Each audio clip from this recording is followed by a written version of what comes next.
तो हेलो दोस्तों, आप सबका स्वागत है साइबर माइंडसेट के एक वर्कशॉप में, जिसमें आज हम सीखने वाले हैं प्रोग्रामिंग के बारे में। तो सबसे पहले हम देख लेते हैं प्रोग्रामिंग क्या होता है। तो प्रोग्रामिंग एक लैंग्वेज है जिससे हम इलेक्ट्रॉनिक अप्लायंसेस को कमांड देते हैं कि उन्हें कैसे टाइप का फंक्शन अप्लाई करना है, कहाँ पे ट्रिगर करना है।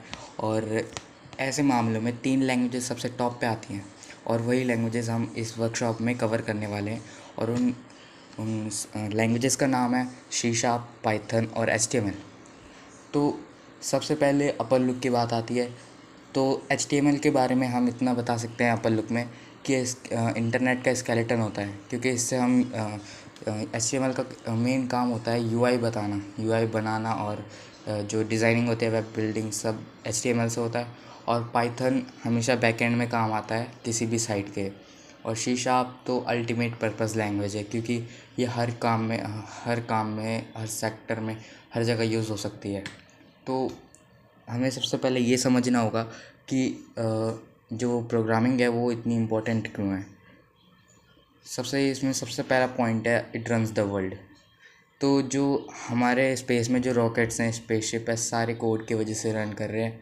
और रिसर्चर्स के हिसाब से 2030 से जितने भी करियर ऑप्शन हैं वो सारे कहीं ना कहीं प्रोग्रामिंग का यूज़ करने वाले हैं, और उनकी सैलरी और इनकम सोर्स भी बहुत बड़ा होने वाला है। इसलिए ये बहुत ज़रूरी है कि आप सब प्रोग्रामिंग सीख लें इस छोटी एज से, ताकि आपके लिए बाद में सब कुछ बहुत आसान हो।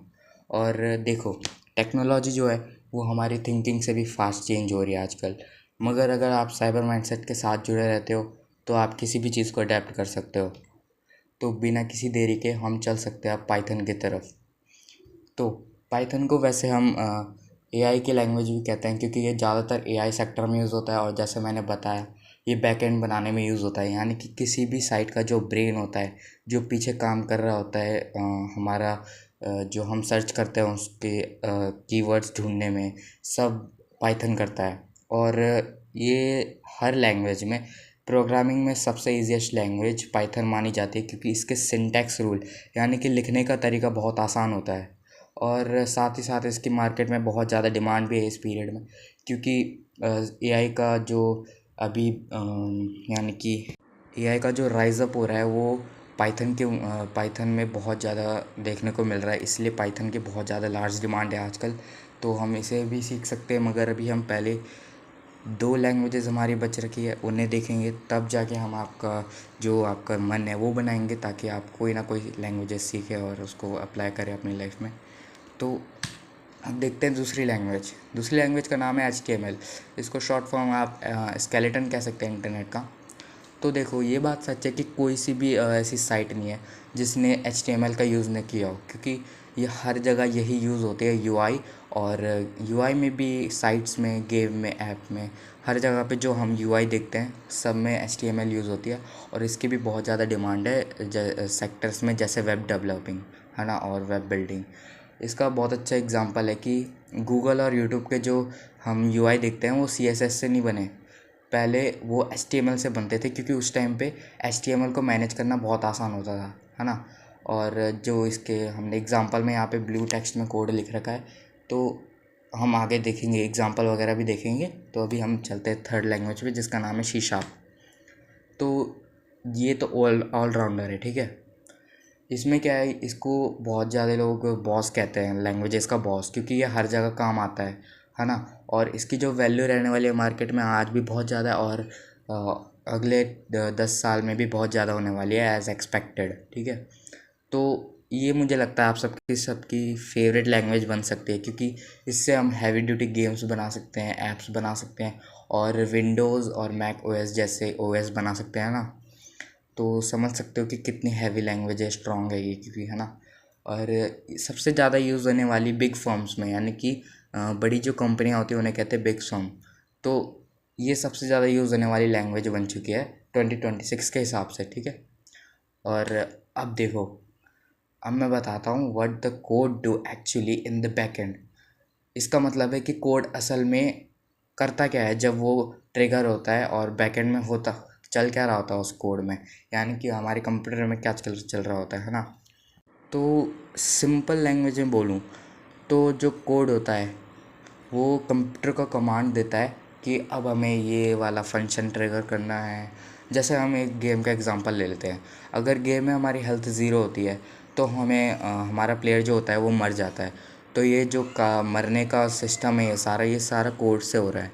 यानी कि कोई फंक्शन है जो बैकएंड में काम कर रहा है, हर वक्त चेक कर रहा है कि प्लेयर की हेल्थ कब ज़ीरो होगी, और उसके बाद जैसी ज़ीरो होती है हमारा प्लेयर डेड हो जाता है ना। तो यही होता है बैकएंड में। और अब देखो, कोडिंग लेसन्स करते हैं, है ना। तो कोडिंग लेसन्स में इतना आता है कि पाइथन, सबसे पहले हम पाइथन देखते हैं। तो अभी हम पाइथन में हम जो मेन चीज़ें हैं बिगिनर के लिए वो है वेरिएबल्स और कंडीशंस। तो सबसे पहले हम वेरिएबल्स पे ध्यान देते हैं। वेरिएबल्स असल में होते क्या है? वेरिएबल टेम्पररी स्टोरेज बॉक्स होता है, यानी कि हम इसमें डेटा स्टोर करते हैं, है ना। जैसे हम मैथ्स में एक्स की वैल्यू रखते हैं, वैसे ही जहाँ मैथ्स में एक्स की वैल्यू एक्स वेरिएबल की तरह काम आता है, वैसे ही यहाँ पे वेरिएबल्स को हम वर्ड यूज़ करते हैं वेरिएबल्स के लिए। और इसका एक एग्ज़ाम्पल यहाँ पे रखा है। और अगर आप इसका कोई हम रियल वर्ल्ड एग्जांपल ले तो हर गेम लगभग at least every game uses it, है ना। और अब कंडीशंस पे चलते हैं। तो सबसे पहले हम देख लेते हैं कंडीशन होता है क्या है। सबसे पहले नाम से ही पता चल रहा है कंडीशन, यानी कि हम कोई किसी को कुछ हम सिचुएशन दे रहे हैं किसी को, है ना। जैसे जो कोड मैंने अभी थोड़ा देर पहले बताया ना, कि अगर हमारा जो प्लेयर है उसकी हेल्थ अगर ज़ीरो हो जाती है तो हमारा जो कोड है वो प्लेयर को डेड घोषित कर देता है। तो वो भी कंडीशन से ही होता है। जैसे यहाँ पे लिखा है एग्जांपल में, अगर हमारा स्कोर छोटा है ज़ीरो से तो हम जो होते हैं वो हार जाते हैं, ठीक है।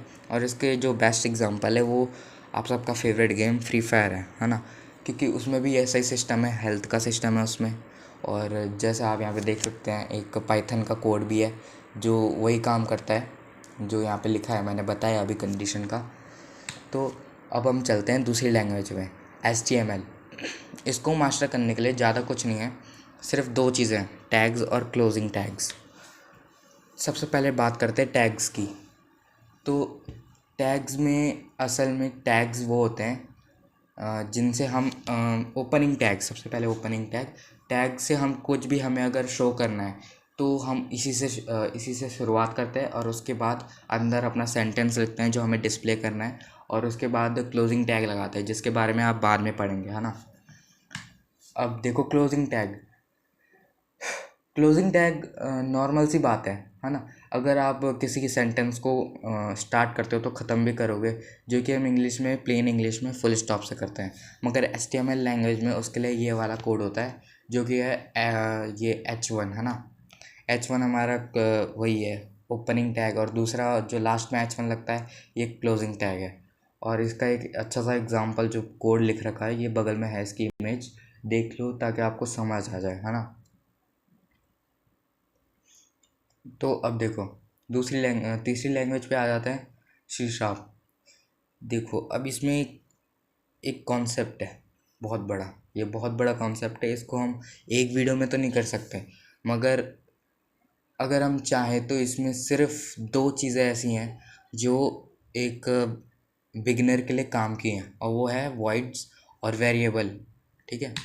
हाँ, तो वेरिएबल जैसा मैंने अभी थोड़ी देर पहले बताया, पाइथन लैंग्वेज में वेरिएबल में हम डेटा स्टोर करते हैं, और इसका जो वेरिएबल है वो भी वैसा ही है, मगर इसमें सिर्फ एक चेंज है, वो है कैटेगरी का।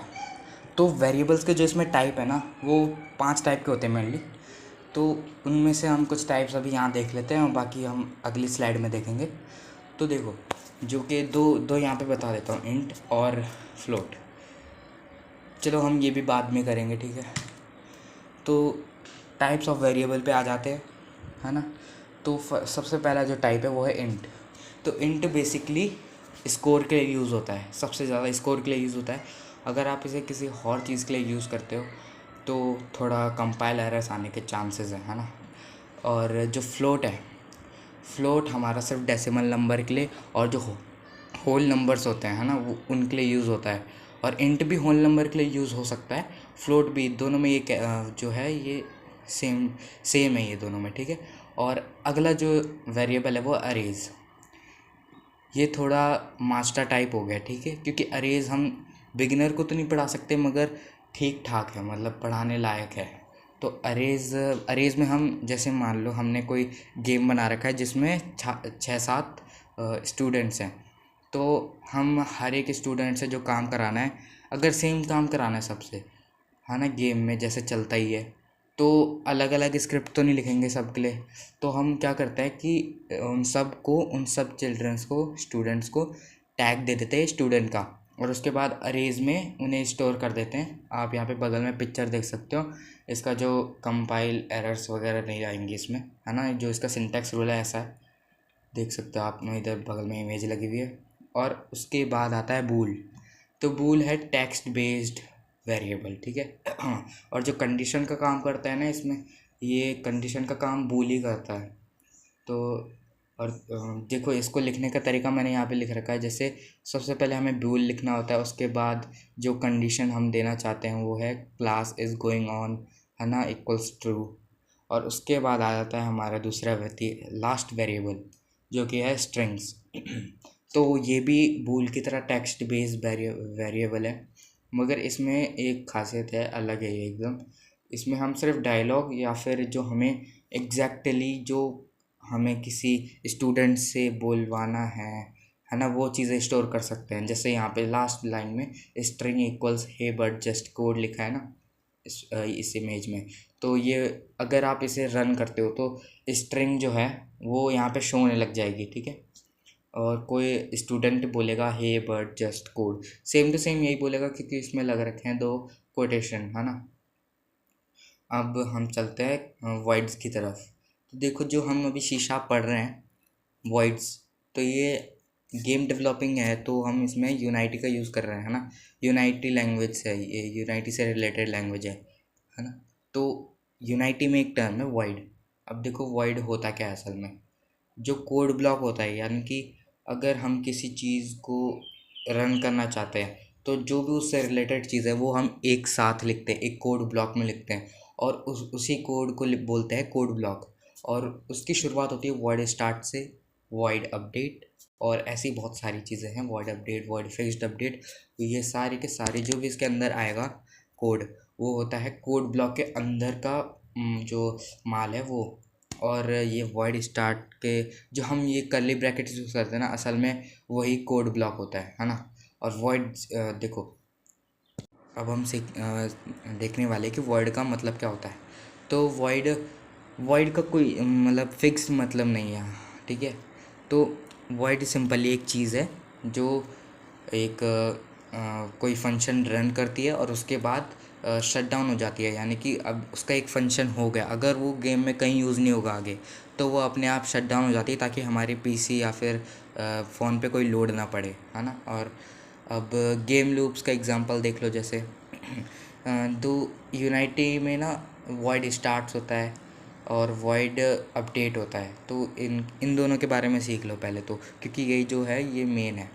वॉइड स्टार्ट जो होता है वो सिर्फ तब रन करता है जब कोई ऐप स्टार्ट होता है, या और कोई गेम जो बूट होके फिर से स्टार्ट होता है, यानी कि स्टार्टिंग में ये सिर्फ तभी रन करता है। और वॉइड अपडेट जो होता है वो हर सेकंड रन होता रहता है, यानी कि इसको ज़्यादातर हम प्लेयर मूवमेंट के लिए यूज़ करते हैं उन गेमों में जिसमें हम इन्फिनाइट मूवमेंट कर रहे होते हैं, जैसे सबवे सर्फर और टेम्पल रन भी एक इसका बहुत अच्छा एग्जांपल है। तो अब हम देखते हैं कि देखो टेस्ट राउंड शुरू हो चुका है, तो तैयार रहना, क्योंकि जो भी मैंने बताया स्टार्टिंग से लेकर अभी तक वो सब अभी देखने वाले हैं हम। तो सबसे पहले टेस्ट ले लेते हैं पाइथन का।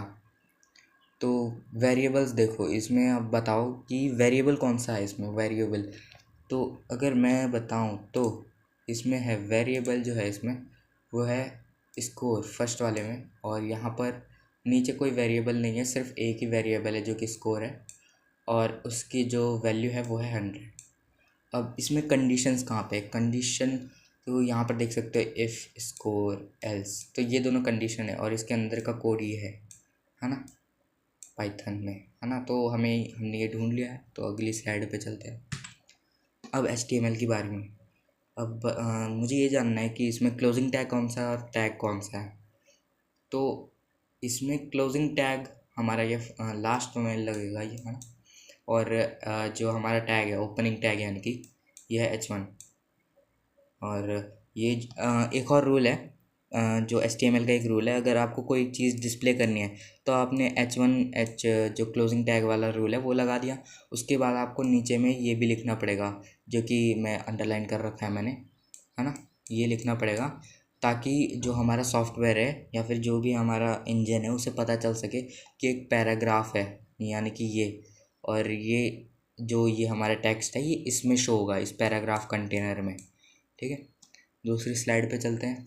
अब सी शार्प के कोड की बारी आ जाती है। तो सी शार्प में देखो क्या है बेसिक चीज़ें। सी शार्प इसमें है वेरिएबल, कंडीशन और कोड ब्लॉक। तो इसमें वेरिएबल थोड़ा ढूंढना आसानी है क्योंकि मैंने बता रखा है पहले भी। तो इसमें जो रियल वेरिएबल है वो है इंट, और प्लेयर हेल्थ है इंट, जो ये है टाइप है, ये टाइप, ठीक है। और इंट है हमारा वेरिएबल का टाइप। और वेरिएबल के जो इंट है, इंट उसका टाइप है प्लेयर हेल्थ, और उसकी वैल्यू यहाँ पे 100 है। उसके बाद कंडीशन देखते हैं। तो कंडीशन यहाँ पे इफ़ है, प्लेयर हेल्थ एक देखो, हाँ, प्लेयर हेल्थ इसका वो है टाइप है, ठीक है। मतलब जो इसका काम है ये इससे रिलेटेड काम करेगा, ये वाला, ये इफ़ जो कंडीशन है ये इस हेल्थ से रिलेटेड काम करेगा। तो अब देखो कोड ब्लॉक कहाँ पे है। तो कोड ब्लॉक जो ये करली ब्रैकेट है ये वाला, और ये लास्ट वाला, ये एक कोड ब्लॉक है। ये वाला और ये वाला, ये एक कोड ब्लॉक है ना। तो बस इतना ही है कोड ब्लॉक में और हमारी इस पूरी स्लाइड में। तो अब हम देखते हैं आगे वाला पेज। तो आज के सेशन के लिए इतना काफ़ी है। तो अगर आपको जो भी बच्चे इंटरेस्टेड है वो अपना नाम हमें दे सकते हैं। नाम है दीक्षित और देवाशीष। और जिसको ज़्यादा जानना है वो साइबर माइंडसेट के यूट्यूब चैनल पे विज़िट कर सकता है, और गूगल साइट भी है। तो नाम देख लो यहाँ पे cybermindset.com और cyber mindset।